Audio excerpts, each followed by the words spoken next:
मालिक मनीष 11 बजे दुकान बंद करके अपने घर चले गए थे। मतलब ज्वेलरी की दुकान में चोरी रात के 11 बजे के बाद हुई है।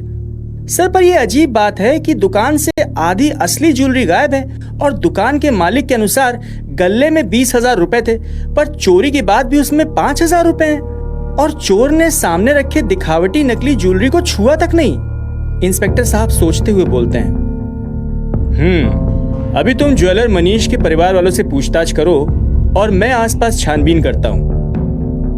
9 साल का एक बच्चा सड़क किनारे ही उनके पास ही खड़ा था। बच्चा इंस्पेक्टर साहब से बोलता है, इंस्पेक्टर साहब, शायद मैं बता सकता हूँ इस चोरी में कौन कौन शामिल है। तुम क्या जानते हो बच्चे?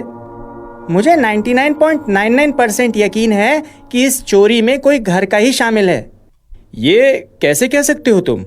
सर देखिए, ताले खोले गए हैं, तोड़े या काटे नहीं गए, मतलब डुप्लीकेट चाबी या ओरिजिनल चाबी, और जिसने चोरी की उसे पता था कि सामने वाली ज्वेलरी सिर्फ शोपीस है, तो उसने उन्हें नहीं चुराया। ज्वेलरी आधी चुराई और नकद भी, क्योंकि चोर इस दुकान को ठप नहीं करवाना चाहता था, और ऐसा तो परिवार वाला ही सोचेगा। ताले तो पिन या तार से भी खोले जा सकते हैं। खोले तो जा सकते हैं, पर उसमें बहुत समय लग सकता है, और चोरी के मामले में जितना ज्यादा समय उतना ज्यादा खतरा। एक अनुभवी चोर ही इस रिस्क को लेगा। चलो अब मैं मुद्दे की बातें करता हूँ। मेरे हिसाब से इस चोरी में ज्वेलर मनीष की बेटी निधि का हाथ है। पर तुम ऐसे कैसे कह सकते हो? क्योंकि ज्वेलर मनीष का परिवार बहुत छोटा है। उनके परिवार में वो, उनकी बीवी, एक बेटा और एक बेटी है। उसकी बीवी का दुकान में आना जाना नहीं होता और उसका बेटा हॉस्टल में है, तो बची सिर्फ उसकी बेटी निधि। मैं कई बार देर रात तक छत पर टहलता हूँ और आसपास के माहौल का निरीक्षण करता हूँ। मैंने कई बार देर रात तक देखा था कि निधि अपने बॉयफ्रेंड से मिलती थी।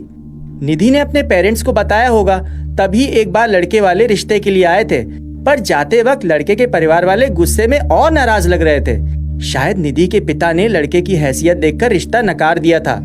उसी के कुछ देर बाद निधि अपने पिता से बहस भी कर रही थी। अच्छा, कब की बात है ये? 1 महीने पहले की। पर वो तो उसी वक्त 1 महीने पहले भी चोरी कर सकती थी। चोरी उसने नहीं की, उसने अपने बॉयफ्रेंड से कराई होगी, और 1 महीने बाद, इसलिए ताकि उन पर कोई शक ना हो। वैसे इन बातों से बिना सबूत के किसी को मुजरिम नहीं ठहराया जा सकता, पर अगर आपको सबूत चाहिए तो निधि के बॉयफ्रेंड के घर जाइए। वहां आपको चोरी का माल मिल सकता है, क्योंकि उसे इस चेकिंग की जरा सी भी उम्मीद नहीं होगी। तभी कांस्टेबल आता है। सर, मैंने परिवार के चारों सदस्यों से पूछताछ की, पर कुछ खास नहीं मिला। पर शायद मुझे सब कुछ मिल जाएगा, अगर जो मैं करने जा रहा हूँ वो दाव सही चला गया। चलो मेरे साथ। इंस्पेक्टर और कुछ कांस्टेबल्स मनीष के घर जाते हैं और वहां से निधि के बॉयफ्रेंड सुमित का पता लेकर उसके घर की तलाशी लेते हैं। इंस्पेक्टर को वहां लूटा हुआ माल मिल जाता है। थोड़ा सा डराने पर सुमित भी सब सच सच बता देता है। इंस्पेक्टर हैरान रह जाता है कि उस 9 साल के बच्चे की बताई बातें सच थीं। 12 साल बाद इंस्पेक्टर अग्रवाल किसी मर्डर केस पर काम कर रहे थे। तभी कांस्टेबल चौबे आता है। सर, आप इस केस पर हफ्ते भर से काम कर रहे हो, पर आपके हाथ कुछ नहीं आया अभी तक। सर, ये केस डिटेक्टिव डॉलजी को सौंप दो। डॉलजी? ये नाम तो सुना है, पर कौन है वो? सर, आप नए आए हो इस एरिया में, इसलिए आपको नहीं पता। उन्होंने कुछ हफ्ते पहले ही अपना प्राइवेट डिटेक्टिव का एक ऑफिस खोला है और उन्होंने अब तक अपने सारे केस सुलझाए हैं। जैसे ज्यादा किताब पढ़ने वाले को किताबी कीड़ा कहते हैं, वैसे ही वो एक क्राइम के बग यानी कीड़ा हैं। 9 साल की उम्र में ही उन्होंने घटना स्थल पर ही अपना सबसे पहला केस सॉल्व किया था। थोड़े अजीब हैं, पर जीनियस हैं। अजीब? सर, उनका कोई असिस्टेंट नहीं है। असिस्टेंट के नाम पर उन्होंने एक उल्लू पक्षी को साथ रखा है और उसी के साथ वो बातें करते रहते हैं। देर रात तक छत पर दूरबीन लेकर टहलना उनकी आदत है। ओह, केस तो सॉल्व कर लेंगे ना? बिल्कुल, अभी तक 100% का रिकॉर्ड है उनका। चलो कल शाम को मिलते हैं उनसे। अगले दिन डिटेक्टिव डॉलजी के ऑफिस में। ये है इंस्पेक्टर चौबे, मुझे पता है। बैठिए इंस्पेक्टर अग्रवाल। तो यहाँ कैसे आना हुआ? मेरे लिए कोई केस होगा आपके पास? हाँ, केस तो है आपके लिए। आपके बारे में बहुत सुना है, सोचा एक बार ट्राई भी कर लें। तो ठीक है, बताइए केस के बारे में। 2 दिन पहले मंगलवार को सेठ धनराम की मृत्यु हुई। पोस्टमार्टम के अनुसार उनकी मौत करीबन 11 बजे हुई थी और नींद की गोलियों के ओवरडोज की वजह से हुई थी। शायद उन्होंने ही वो दवाई ज्यादा लेकर आत्महत्या की हो, पर हमें ये मर्डर केस लगता है। कल जाकर आप उनके परिवार वालों से पूछताछ कर लें, अभी मुझे भी जल्दी कहीं जाना है। डिटेक्टिव डॉलजी खड़े होकर, चलो ठीक है, आप अपने परिवार के साथ नौका परिवार की फिल्म एंजॉय करें, मैं अपने केस के बारे में सोचता हूँ। इंस्पेक्टर साहब आश्चर्य से भर जाते हैं। आपको कैसे पता कि मैं कौन सी फिल्म देखने जा रहा हूँ और किनके साथ? आसान है, तुम्हारे कमीज की जेब में मुझे फिल्म के 4 टिकट दिखे और तुम्हारे परिवार में भी 4 ही सदस्य हैं, तुम, तुम्हारी बीवी, एक बेटा और एक बेटी। और आजकल एक ही फिल्म सिनेमा घरों में लगी है जो परिवार के साथ देखने लायक है। मैं आपकी हाजिर जवाबी से बहुत प्रभावित हुआ। अब मुझे यकीन हो रहा है कि आप ये केस जरूर सॉल्व कर लेंगे। चलो मैं चलता हूँ, आपसे मिलकर खुशी हुई। मुझे भी। अगले दिन सेठ धनराम के घर पर, तो तुम ही हो वो सेठ धनराम के बड़े बेटे कुशल। 2 दिन पहले मंगलवार को आप 10 से 11 के बीच कहाँ थे? 10 बजे करीब हम सब ने साथ खाना खाया। बाबूजी को उनके कमरे में ही खाना दे देते थे। खाने के बाद मैं अपने कमरे में गया, फिर कुछ बही खाते बनाए, फिर सो गया। अपने पिताजी का जमीन का कारोबार तुम ही संभालते हो ना? जी हाँ, सारे हिसाब किताब मैं ही संभालता हूँ। अच्छा ठीक है, तुम जा सकते हो।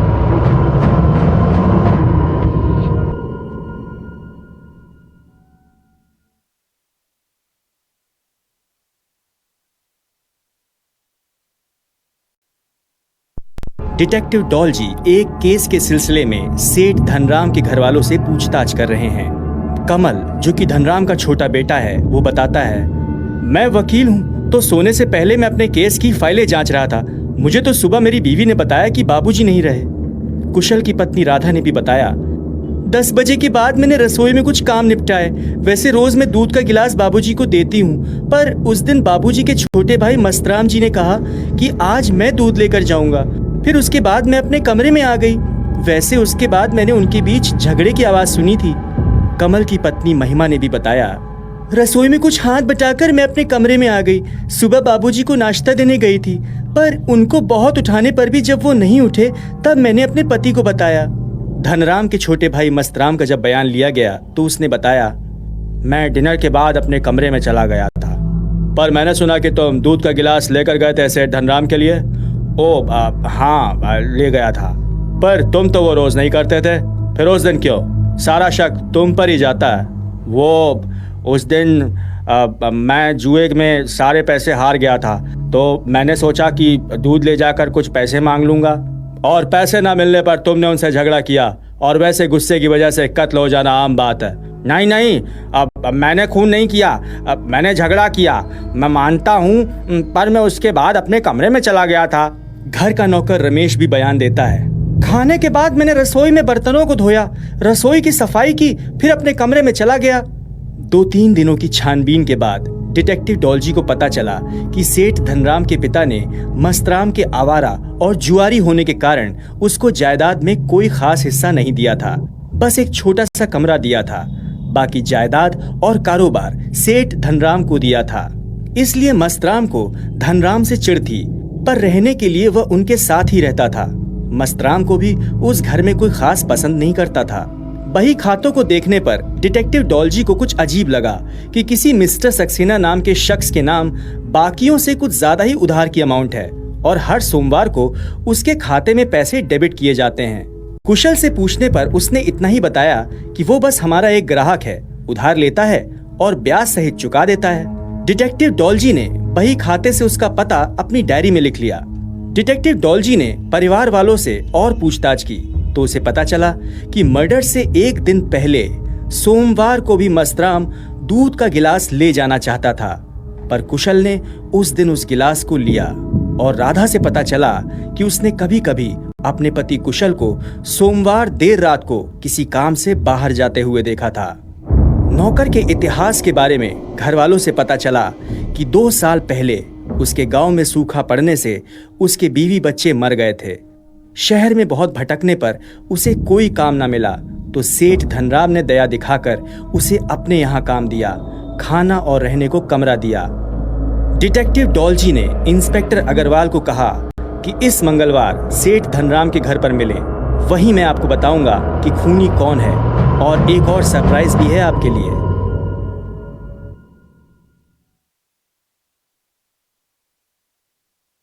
मैं सब बातें साफ करता हूं। कुशल के बही खातों में किसी मिस्टर सक्सेना का कुछ हिसाब किताब है। असल में वो ड्रग्स डीलिंग का हिसाब है।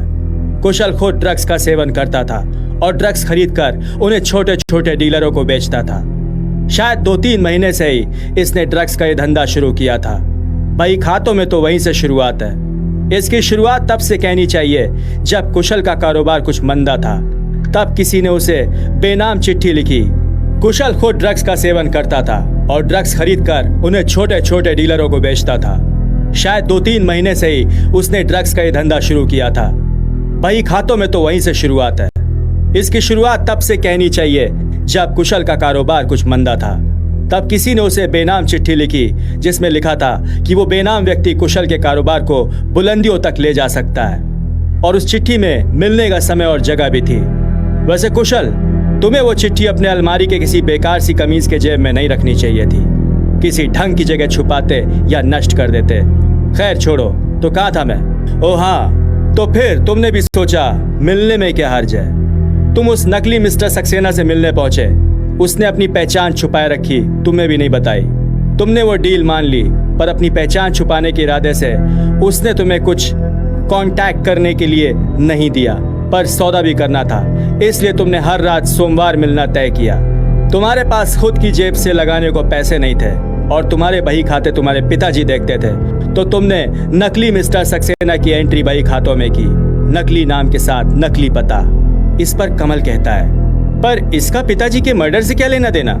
बस मेन बात पर ही आ रहा हूँ। तो सेठ धनराम को बही खातों को देखकर कुछ शक हुआ होगा कि एक आदमी को लिमिट से ज्यादा ही उधार दिया जा रहा है, और उन्होंने इसे किसी सोमवार की रात को घर से बाहर जाते हुए देख लिया होगा और अगली बार अपने किसी भरोसेमंद नौकर से पीछा करने को कहा। जब उन्हें ड्रग्स वाली बात पता चली तो उन्होंने कुशल को अपने पास बुलाकर यह सब बंद करने की सलाह दी होगी, पर ड्रग्स की लत और पैसों के लालच की वजह से यह सब कुशल से बंद नहीं होने वाला था।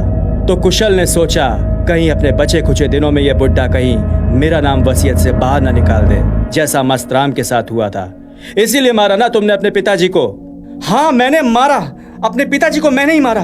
मेरे ड्रग्स के सौदों के बारे में जानकर उन्होंने ये कहा कि ये कारोबार मैंने बड़ी मेहनत और ईमानदारी से खड़ा किया है। मैंने अगली बार ऐसा किया तो सारा कारोबार कमल और मस्तराम को दे दूंगा और वसीयत में तेरा नाम कुछ भी नहीं लिखूंगा, तुझे पुलिस के हवाले भी कर दूंगा।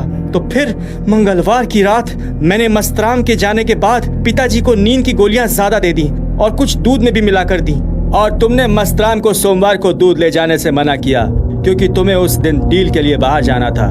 तुम्हारे पास उस दिन समय नहीं था और उस दिन मर्डर होता तो तुम पर शक आता। मंगलवार को इसलिए ले जाने दिया क्योंकि उस दिन तुम्हारे पास समय भी था कत्ल के लिए और सारा शक मस्तराम पर आए। वाह, आइडिया तो सही था, पर तुम भूल गए जुर्म कभी नहीं छुपता। ले जाओ इंस्पेक्टर अग्रवाल इसे। इस पर इंस्पेक्टर अग्रवाल डिटेक्टिव डॉलजी को याद दिलाते हैं, और आपका कुछ सरप्राइज भी था ना? ओ हाँ, उस नौकर रमेश को भी ले जाओ। ये वही है नकली मिस्टर सक्सेना। नौकर के भेष में यहाँ रह रहा है। पुरानी क्रिमिनल्स रिकॉर्ड फाइलों में इसकी असलियत पता चली। इसका असली नाम करीम उर्फ नाजी भाई है। वो ड्रग्स स्मगलिंग के मामले में 5 साल की जेल काट चुका है। विदेश से स्मगल किए गए ड्रग्स का करता धरता यही था। इसके जेल जाने के बाद विदेश से स्मगलिंग तो बंद हो गई, पर शायद इसके पास कुछ बचा हुआ स्टॉक होगा। पता नहीं कैसे इसकी झूठी कहानी में सेठ धनराम फंस गए। इस सोमवार को मैंने इन दोनों कुशल और इस ड्रग्स डीलर का पीछा किया तो मुझे सब पता चल गया। पर ये तो 2 साल पहले से यहाँ है और ड्रग्स डीलिंग तो 2-3 महीनों से शुरू हुई थी, तो ये कैसे? जेल से छूटने के तुरंत बाद से शुरू करता तो पुलिस का शक इस पर ही जाता और पुलिस इसे धर दबोचती। इतने वक्त बाद इस पर किसी का शक नहीं जाता, और ऊपर से ये तो यहाँ भेस बदल कर छुपा हुआ था। इंस्पेक्टर साहब, आप अपने कैदियों को संभालिए। अगर फिर से मदद की जरूरत होगी तो फिर से आ जाना मेरे ऑफिस। इंस्पेक्टर अग्रवाल गदगद होकर कहते हैं, जरूरत पड़ने पर जरूर आऊंगा, और आपका बहुत बहुत धन्यवाद इस केस को सॉल्व करने के लिए। अब समझ में आया आपका केस सुलझाने का रिकॉर्ड 100% क्यों है और क्यों तुम्हें क्राइम बग कहते हैं। और डिटेक्टिव डॉलजी अपने ऑफिस की ओर रवाना हो जाते हैं। आप सुन रहे थे डिटेक्टिव डॉलजी कुकू FM पर, रोहन की ज़बानी। सुने जो मन चाहे।